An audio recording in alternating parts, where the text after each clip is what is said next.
Nous allons écouter la critique de François Vineuil du film La Kermesse héroïque, paru dans le toujours excellent Je suis partout, daté du 21 décembre 1935, texte intégral. Notons également que François Vineuil avait fait un article sur ce même film dans l'Action française, daté du 6 décembre 1935. Monsieur Jacques Feder vient de réussir en 18 mois 3 films magnifiques, quoique d'une beauté très différente, véritablement conçus et composés comme des œuvres d'art, c'est-à-dire avant tout pour satisfaire aux exigences de leur auteur. Le Grand Jeu, Pension Mimosa, La Kermesse héroïque. Si l'on accepte René Clair, c'est un exploit sans précédent dans le cinéma français, où les carrières les plus estimables se sont déroulées jusqu'à présent au hasard. Les ouvrages intéressants alternant, sous la même signature, avec les pannes, soit que le metteur en scène ait été victime de ses propres erreurs, soit qu'il ait capitulé devant les grossières lois du commerce. Certains spectateurs peuvent garder une prédilection secrète pour l'amère poésie du grand jeu. Mais chacun reconnaîtra que le succès de ce beau film, le meilleur que la Légion étrangère ait inspiré, traditionnel par son scénario, entraînait infiniment moins de difficultés que La Kermesse héroïque. Ce titre un peu empoulé avait inquiété plus d'un ami de Jacques Feder. Il s'agissait d'une vaste machine, en costume historique. L'analyste attentif, un peu lent mais si pénétrant du cœur humain qu'est, depuis ses débuts, Jacques Feder, avait-il accepté de plein gré cette tâche à laquelle il semblait si peu préparé? Ne lui avait-on pas plutôt imposé ce travail, qu'il conduirait certainement avec toute sa probité coutumière, mais en résignant sa personnalité? Il a suffi d'une bobine de la kermesse pour dissiper toute appréhension. Le générique prouve déjà que ce n'est pas un ouvrage de circonstance. Les noms de presque tous les collaborateurs habituels de Feder y apparaissent, et d'abord celui de M. Charles Spack, son fidèle scénariste. On s'aperçoit très vite que le titre est une double antiphrase. Le pessimisme dramatique du Grand Jeu et de Pension Mimosa nous avait fait un peu trop oublier un autre Feder, celui des Nouveaux Messieurs, cette satire si gaie des mœurs parlementaires qui fut mutilée par une stupide censure. Il y avait, jusqu'à ce jour, 2 façons d'aborder intelligemment l'histoire au cinéma. L'austérité volontaire de Dreyer, réduisant à quelques rapides indications décors et costumes dans sa Jeanne d'Arc, ou la minutieuse recherche de l'exactitude, apparente surtout dans les productions anglaises et allemandes. Catherine de Russie, le juif Sus, les 2 rois. Mais le propre de ces films dits de style est justement de n'en avoir aucun, de ressembler à des boutiques d'antiquaires, dont l'encombrement nous ôte tout désir d'apprécier l'authenticité et la beauté des pièces entassées. Jacques Feder est allé demander le secret du style aux vieux peintres, qui sont en même temps les témoins visuels les plus véridiques et les plus complets du passé. Il est sans doute le seul dans tout le cinéma des 2 mondes à qui sa culture et son goût permissent une pareille entreprise. Comme son film est situé dans les Flandres, au début du XVIIe siècle, ce ne sont point les illustres modèles qui, de Rubens à Breuer, lui ont manqué. La Kermesse héroïque est avant tout un somptueux hommage, fait avec beaucoup plus d'amour et de perspicacité que bien des critiques d'art, à l'école flamande du temps et aux maîtres hollandais les plus proches d'elle, Frans Hals, Jan Steen. Tous ceux qui connaissent la patience infinie, la probité de Feder, peuvent deviner avec quel scrupule ce travail a été conduit. Les artistes, durant 3 mois, travaillèrent parmi de vastes reproductions de tableaux couvrant les murs du studio. Mais la véritable originalité de la Kermesse héroïque n'est pas encore dans ce choix, dans ces glorieuses références. Plus d'un metteur en scène a déjà puisé dans la peinture son inspiration. Dans Variété de Dupont, dans la plupart des films de Pabst, on rencontrait déjà de très beaux pastiches de Van Gogh, Matisse, Manet, Daumier ou Renoir. Mais ces compositions restaient accidentelles, rigoureusement enfermées dans leur cadre.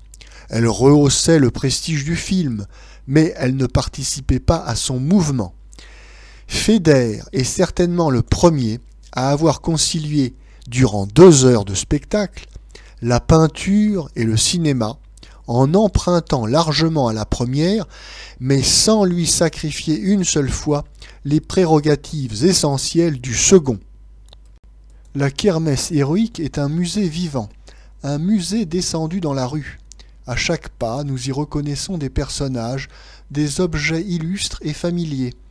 Cette dame est un Rubens, cet autre un Franz Flores, ce bambin un Cornelis de Vos.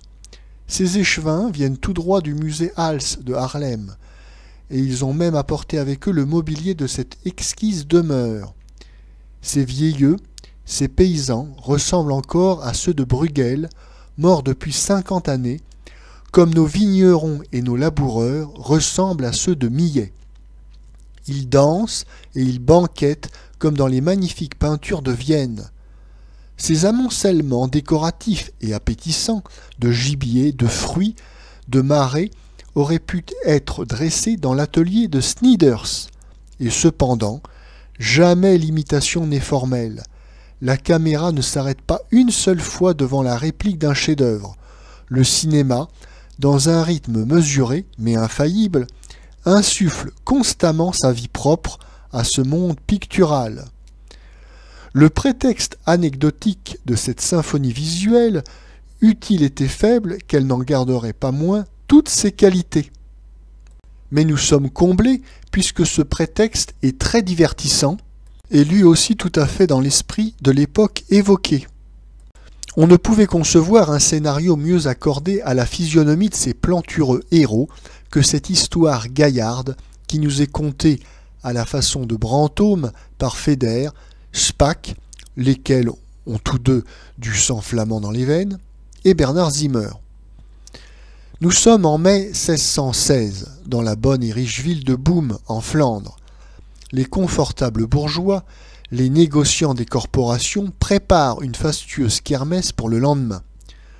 2 espèces de tziganes arrivent au grand galop, dispersant les inoffensifs mousquetaires de la milice, pour y apporter à l'hôtel de ville l'annonce que le duc d'Olivares fera halte le soir même dans la ville avec toute son escorte de soldats espagnols. Les échevins, saisis d'une intense venette, voient passer sous leurs yeux les souvenirs du temps du duc d'Albe. Pillage, viol, torture. Ils décident de se terrer pour que leur courage ne les porte pas à quelque provocation. Le bourgmestre feint même d'être trépassé et prépare sa couche mortuaire où il reposera, gardé par la municipalité. Mais sa femme, une Française qui n'a pas froid aux yeux, est écœurée par cette couardise. Elle alerte les dames de Boom. Elles iront au-devant des Espagnols, dans leurs plus beaux atours. Elles les recevront dignement et courtoisement. Les armes insidieuses et irrésistibles des filles d'Ève sauveront la ville. À l'aube, plus d'un Espagnol, en quittant Boom, emportera des regrets dans son cœur. Tout cela se déroule avec une savoureuse truculence de détails, traitée dans un esprit très libre, mais qui ne souligne jamais rien lourdement. C'est la grasse et cordiale Zwanse belge, dite à la manière française. Il faudrait que nous soyons bien anémiés pour faire la petite bouche sur ces joyeusetés qui eussent ravi Rabelais et La Fontaine.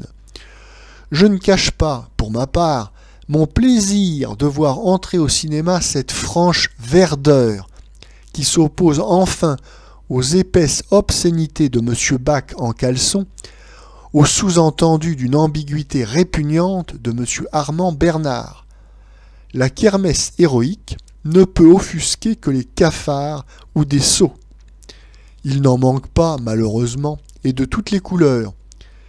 Il me paraît aussi niais de reprocher à M. Feder d'avoir ridiculisé un bourgmestre flamand parce que la chère Belgique a eu, en 1914, des maires admirables, à commencer par M. Max, que de vanter l'antimilitarisme de M. Feder en alléguant la réplique d'un Suisse engagé sous le drapeau des Espagnols parce que ce sont eux qui paient le mieux. Si les artistes prêtaient l'oreille à ces chercheurs de symboles saugrenus, tout leur serait interdit, hormis la romance à 4 sous. Le public, meilleur juge, s'amuse sans réserve aux saillies de la kermesse héroïque et en applaudit certaines images, comme la Diane à l'aube, pour leur seule beauté, ceux qui ne s'étaient pas vus au cinéma depuis bien longtemps. La kermesse héroïque a été tournée en double version, française et allemande, ce qui est enfin une réplique à l'habile commerce de la UFA.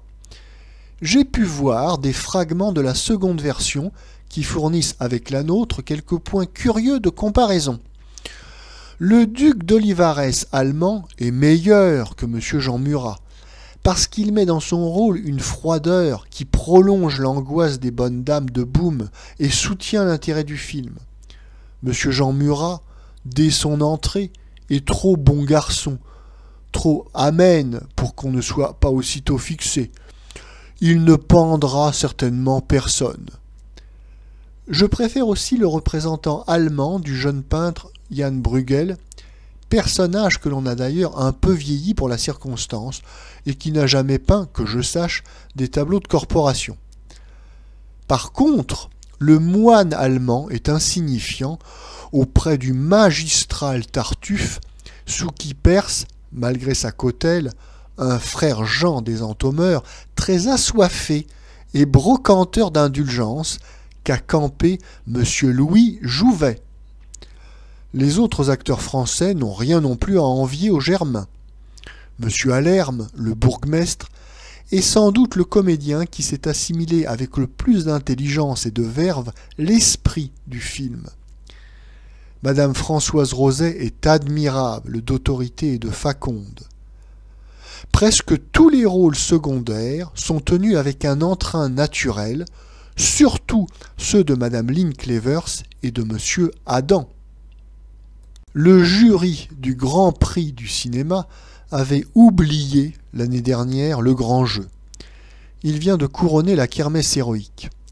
Sans doute, la kermesse héroïque a vu le jour grâce à des appuis financiers de l'étranger, des capitaux hollandais surtout. C'est l'état de notre cinéma qui, malheureusement, en est le seul responsable. Feder n'eût jamais pu se faire ouvrir sur notre marché, discrédité par trop de faillites et de maquignonnage, l'important budget dont il avait besoin. La kermesse héroïque ne profitera pas directement à notre industrie, mais elle relève le prestige si endommagé de notre pavillon. Une dizaine d'œuvres comme la kermesse héroïque ferait rapidement de Paris la capitale cinématographique de l'Europe.